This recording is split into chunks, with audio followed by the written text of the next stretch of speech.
दुनिया के इतिहास में ना कभी कभी कुछ ऐसी मूवीज बन जाती हैं जो उनकी जैसी इकलौती रहती हैं, उसके बाद उस तरह की मूवीज बन नहीं पाती हैं। ग्लैडिएटर उसी चीज का एक एग्जांपल है। ग्लैडिएटर 5 मई 2000 में रिलीज हुई थी। लगभग 25 साल हो चुके हैं इस मूवी को, लेकिन जो जादू इसने उस समय किया था वो आज भी अनमैच्ड है। इस मूवी के 25 साल होने पर मैंने रिसेंटली इस मूवी को देखा और देखने के बाद मैंने एक बात नोटिस करी कि जिस तरह से रिडली स्कॉट ने इस मूवी को उस समय बनाया था वो कुछ अलग ही था। बट मूवी के विजुअल्स, परफॉर्मेंसेस, लोकेशंस और जिस तरह की उन्होंने इस मूवी में एक्शन दिखाया है, मतलब कुछ अलग ही था वो। हाँ, मानते हैं बहुत सारी एक्शन मूवीज आई हैं, उसके बाद बहुत सारी हिस्टोरिकल मूवीज आई हैं, लेकिन ग्लैडिएटर कुछ अलग ही थी। वो अपने टाइम से कुछ अलग की मूवी थी, तो उसका एक रीवॉच रिव्यू करना ज़रूरी था। तो इसी कारण से आज उसका हम रिव्यू करने वाले हैं। ग्लैडिएटर कहानी है मैक्सिमस की, जो सेनापति है रोम का, और वो अपने राजा का बहुत वफादार सेनापति है। वो बहुत सालों से युद्ध करता आ रहा है, उसकी सेना उसे बहुत प्यार करती है। राजा चाहता है कि जंग को खत्म करे और अपनी लाइफ में कुछ अच्छा करे, रोम को शांति दे। लेकिन होता क्या है ना कि राजा बूढ़ा हो चुका है और वो चाहता है कि मैक्सिमस उसकी जगह पे राजा बने। लेकिन मैक्सिमस कहता है कि मैं राजा नहीं बनना चाहता, मैं मेरी फैमिली के साथ रहना चाहता हूँ। ठीक है, अब इस तरह से चीजें चलती हैं। लेकिन राजा का जो बेटा है कमोडस, वो ये चाहता नहीं। वो चाहता है कि राजा वो बने, क्योंकि उत्तराधिकारी तो वो है।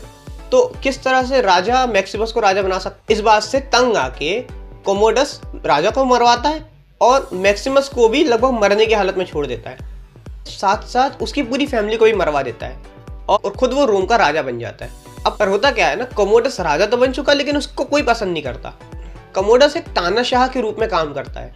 वो यही चाहता है कि लोग उससे प्यार करें, लेकिन उसका कैरेक्टर ही वैसा नहीं है। और उसके बाद से धीरे धीरे करके जब स्टोरी प्रोग्रेस होती है, आगे हमें कैरेक्टर के बारे में समझ में आता है। जिस तरह से कोमोडस की लाइफ चेंज होती है, जिस तरह से मैक्सिमस की लाइफ चेंज होती है, किस तरह से कोमोडस की लाइफ में जो उसकी बहन है या जो उसके आसपास के लोग हैं वो उसको ही मारने की साजिश कर रहे हैं, तो वो सिनेरियो किस तरह से चल रहा है। साथ साथ जो आसपास की पॉलिटिक्स है और मैक्सिमस का क्या हुआ। मैक्सिमस की बात करें तो मैक्सिमस को कुछ लोग पकड़ के ले जाते हैं और उसको गुलाम बना देते हैं। आज उसे लड़ाइयाँ लड़नी पड़ती है, अपनी जान बचाने के लिए दूसरों को मारना पड़ता है। ग्लैडिएटर वॉर्स जिसे हम कहते हैं। तो कुछ साल आगे जाने के बाद मैक्सिमस तो अपनी लड़ाइयाँ लड़ रहा है और अपनी लाइफ को जी रहा है। इधर कोमोडस की जो लाइफ है वो भी बहुत तरह से चेंज हो चुकी है। वो लोगों से अटेंशन पाने के लिए तरस रहा है। कोमोडस अपनी तानाशाही में इतना आगे आ जाता है कि जब राज्य में बीमारियां फैलती हैं तो वो ये डिसाइड करता है कि लोगों को एंटरटेन करने के लिए हम लोग ग्लैडिएटर वॉर्स करवाएंगे फिर से, ताकि लोग इस तरफ ध्यान दें और अपने जो विद्रोह हैं उसको रोक दें, ताकि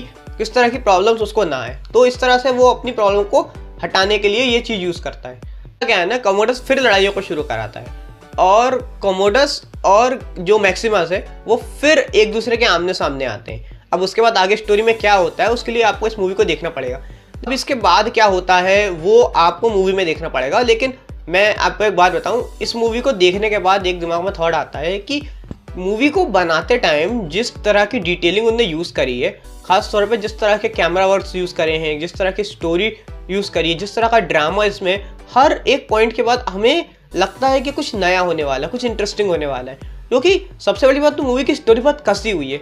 वैसे ये कहानी जो है काफ़ी इंटरेस्टिंग इस वजह से भी हो जाती, क्योंकि हमें एक्चुअली पता है कि पहले रोम में इस तरह की लड़ाइयाँ हुआ करती थी, राजा इस तरह के वॉर्स करते थे, और मूवी भी एक हिस्टोरिकल फिक्शन ही है। तो अगर आप इस मूवी को ध्यान से देखें ना, तो हर एक कैरेक्टर को एक अलग पर्सोना दिया गया है। जैसे कि कोमोडस जो है वो एक लालची राजा है, वो चाहता है कि भाई उसकी सब पूजा करें, एक नार्सिसिस्ट कैरेक्टर है वो, और वो यही चाहता है कि भाई मेरे को रिस्पेक्ट दे कोई, लेकिन उसको कोई रिस्पेक्ट देता नहीं क्योंकि वो रिस्पेक्ट मांग रहा है। इधर मैक्सिमस का कैरेक्टर है, मैक्सिमस के लिए लोग मरने को भी तैयार है, उसकी सेना उसके लिए मरने को भी तैयार है, तो उसका कैरेक्टर हमें कुछ अलग लगता है। इधर उसकी बहन है लूसिया, जो ये चाहती है कि यार उसका लड़का जो है वो राजा बने, लेकिन उसका लड़का भी छोटा है। और इधर जो कोमोडस है वो अलग प्रॉब्लम्स उसके लिए क्रिएट कर रहा है। उसने एक सीन में तो वो उसको ये भी कह देता है कि अगर तुम लोग मेरे अगेंस्ट साजिश करोगे तो मैं तुम्हारे लड़के को मरवा दूंगा। तो हमें उसके कैरेक्टर में ये चीज़ दिखती है। साथ साथ जो बंदा मैक्सिमस से वॉर लड़वाता है, वो जब मैक्सिमस से मिलता है और उससे मैक्सिमस पूछता है कि तुम अपनी गुलामी से आज़ाद कैसे हुए थे, वो उसे बताता है कि किस तरह से वो अपनी गुलामी से हटा और किस तरह से वो आगे अपनी लाइफ को अब जी पा रहा है।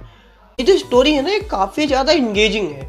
मूवी को जब आप एक बार देखना शुरू करते हैं ना, तो शुरू से लेके एंड तक आप बने रहते हैं। मूवी इस तरह से बनाई थी रिडली स्कॉट ने कि खुद सोच के देखिए कि 25 साल बाद भी अगर आप किसी मूवी को देखते हैं और उसके बाद भी वो आपको उतनी इंटरेस्टिंग लगती है, उतनी अच्छी लगती है, तो वो कुछ अलग ही है। तो ये मूवी अपने टाइम से कुछ ज़्यादा ही आ गई थी। हर कैरेक्टर का अपना एक मोटिवेशन है, हर एक कैरेक्टर का अपना एक डिटेल कैरेक्टर है, हर एक कैरेक्टर की अपनी एक पर्सनैलिटी है, और हर एक कैरेक्टर जिस तरह से अपनी लाइफ को जीता है ना, हर कैरेक्टर में चेंज किस तरह से आता है। मैक्सिमस तो शुरू से ही ऐसा रहता है, लेकिन जैसे धीरे धीरे करके उस कैरेक्टर में चेंजेस आने शुरू होते हैं। लूसिया जो है, जो चाहती है कि अपने लड़के को कैसे राजा बनाए, तो वो क्या कर रही है, और किस तरह से मूवी का जो वर्ल्ड व्यू है, जो चीज़ें चेंज होती हैं जब मैक्सिमस को पूरा सपोर्ट मिल जाता है प्रजा का, कमोडस एक साइड हो जाता है। तो हमें वो चीज़ बहुत इंटरेस्टिंग लगती है, और मूवी जब एंड होती है तो ये हमें इमोशनल करके छोड़ती है, जो कि एक बहुत ज़्यादा अच्छी चीज़ है। मैक्सिमस का कैरेक्टर एक हीरो का कैरेक्टर है, और वो हमें एंड तक याद रहता है। इस वजह से ये movie one of its kind है। तो ये मूवी अपने आप में कुछ अलग ही है। जितनी बार आप इसको देखेंगे उतनी बार आपको कुछ नया एक्सपीरियंस देगी।